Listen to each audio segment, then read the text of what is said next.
Ô Dani, será que é um sincericídio culposo ou doloso do presidente do PL?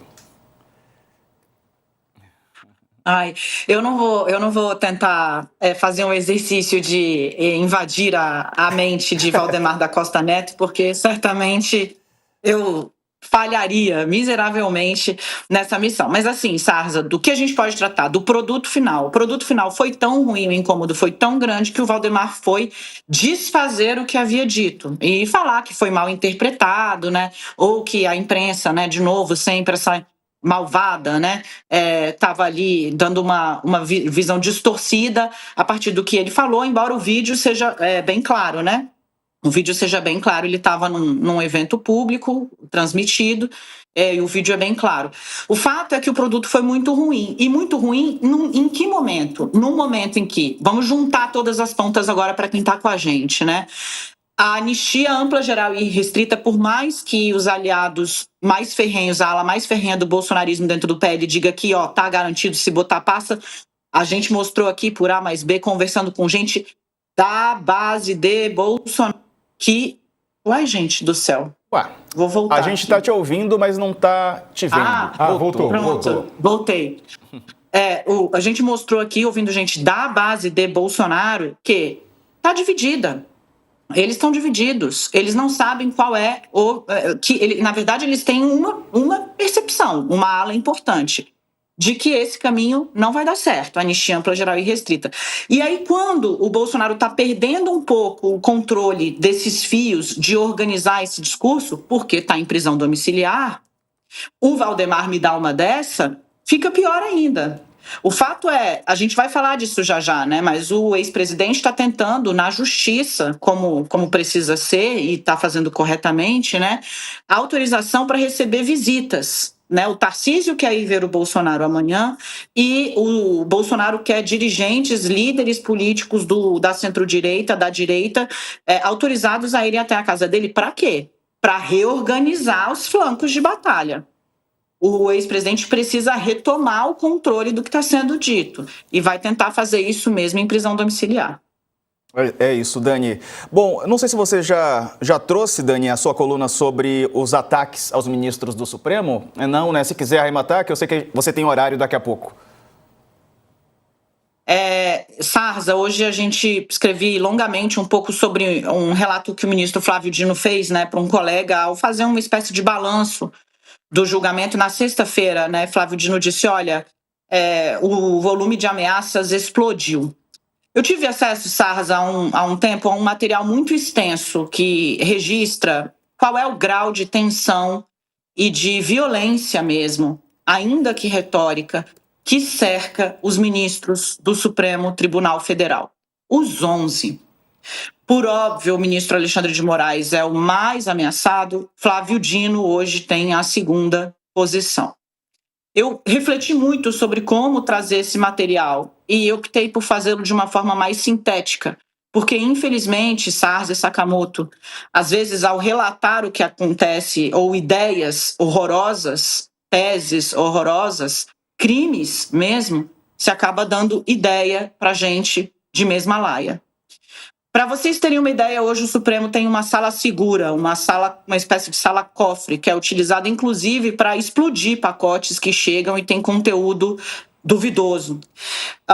Nessa sala, os agentes que trabalham na inteligência do Supremo Tribunal Federal, que hoje é obrigado a ter uma secretaria de segurança, né? A fonte até me falou, antes a Secretaria de Segurança do Supremo fazia crachá, agora eles têm uma equipe com pelo menos 11 agentes que trabalham só em levantamentos de inteligência, porque todos os dias chegam ameaças à corte.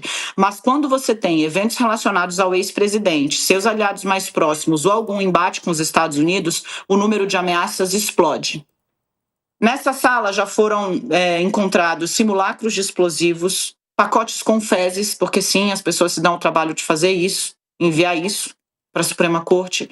E num dos casos mais emblemáticos, esses agentes impediram que um frasco de perfume preenchido com ácido, um líquido corrosivo, chegasse ao gabinete de uma das ministras da Corte na época em que a Corte tinha mais de uma ministra. Então, a violência, ela não é digital. A violência, ela não é só retórica. A violência, infelizmente, é um cotidiano. Eu convido o assinante a dar um pulo lá no UOL, procurar a coluna. Tá lá, tem anistia também e tem guerra de comunicação que vem por aí. Dia 18, o PT entrega a primeira leva de inserções que vai para o rádio e para a TV, e elas vão tratar de soberania e talvez golpe. Boa, Daniela Lima, obrigado pelas informações, apurações, análises. Beijo grande para você. Boa semana. Valeu. Beijo, gente. Tchau. Beijo. Tchau, tchau. Sakamoto, fezes, ácido chegando para os ministros do Supremo. Isso, na verdade... Eu tenho até dificuldade de falar sobre esse assunto, na verdade, porque sem, na verdade, usar um nome feio, né? Mas o ponto é, gente, vocês acham sinceramente que isso faz parte de um Estado democrático de direito? Não faz parte do Estado democrático de direito, julgamento... Não, senhor, pequeno leprechal, pequeno gafanhoto que nos acompanha... Tenta fazer as coisas no âmbito do debate, da discussão, ou no âmbito judicial, move uma ação, sabe?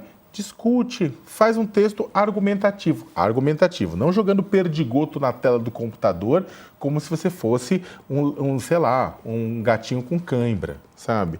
Tenta, na verdade, levar argumentos. E eu queria aproveitar, Diego, até para fazer isso. Eu tinha publicado um texto há pouco, até pedi o pessoal colocar na tela, né? Que é sobre o quê? Né? Isso acontece na esquerda e na direita, mas é que neste exato momento está rolando um ataque grande sobre posições da esquerda nos Estados Unidos, em outros lugares do mundo. Por quê? Houve o abominável, né, o vil assassinato do Charlie Kirk nos Estados Unidos. Né? E aí, só que acontece o seguinte, a partir desse assassinato, né, algumas pessoas, o próprio presidente norte-americano ou outras pessoas ao redor do mundo começaram a culpar a esquerda de uma maneira geral.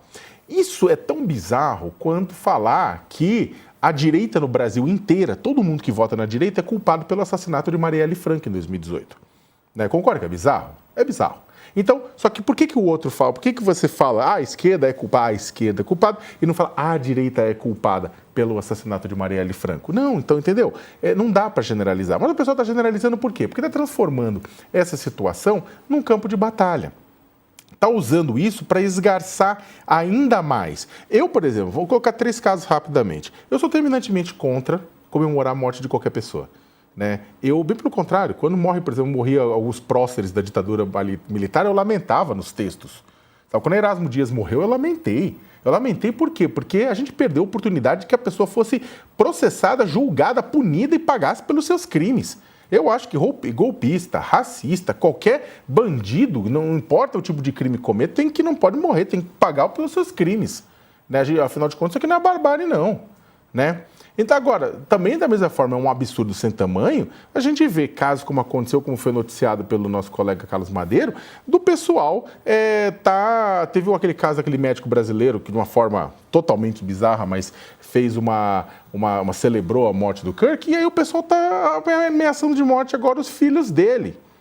Olha que absurdo, existem processos, existem ações para fazer o debate público ou ir na justiça. O pessoal está fazendo o quê?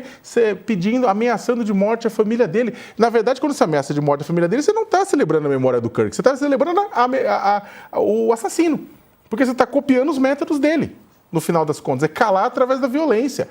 Não é igual. É igual sim. Se você não tá percebendo isso, tá na hora de voltar para os bancos da escola da vida, né?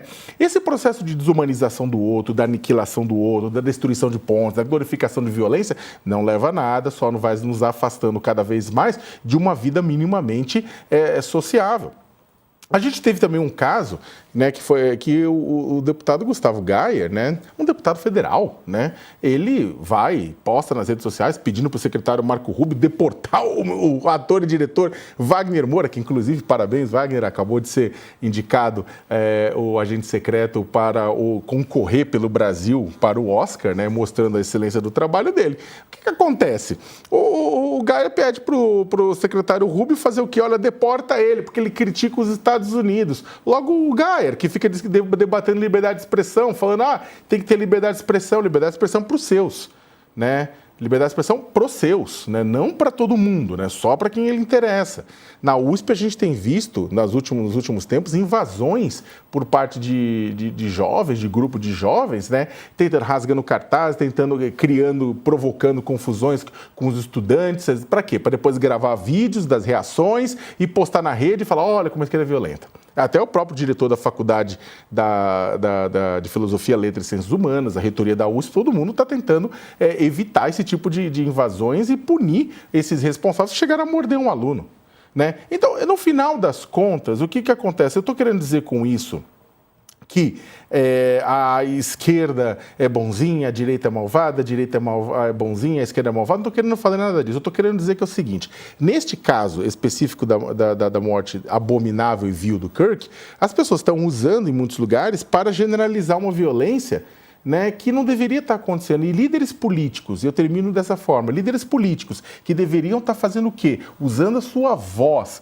para pedir calma, para pedir paz, estão lascando lenha e usando isso como plataforma de ataque, né? Pode acontecer o contrário da próxima vez e o barco virar e as pessoas atacarem também do lado contrário, mas não pode. Gente, eu sei que pedir paz não dá like. Eu sei que pedir paz não dá tração na rede social, mas ou as lideranças vão fazer isso, ou a gente vai ter um problema. Diego, não é a mão dessas lideranças que aperta a arma, que empunha a faca ou que dá o soco muitas vezes. Mas é a sobreposição dos argumentos deles que desumanizam o adversário que torna isso possível. Apito de cachorro, né? Que eles vão fazendo e vão dando ordens. Desumanização, né? Sugestão, leia Hannah Arendt, né? O julgamento do Eichmann em Jerusalém é bastante interessante para quem quiser entender como é que pessoas comuns são transformadas em monstros a partir desse trabalho de desumanização ou esse trabalho de tentar relativizar a vida humana.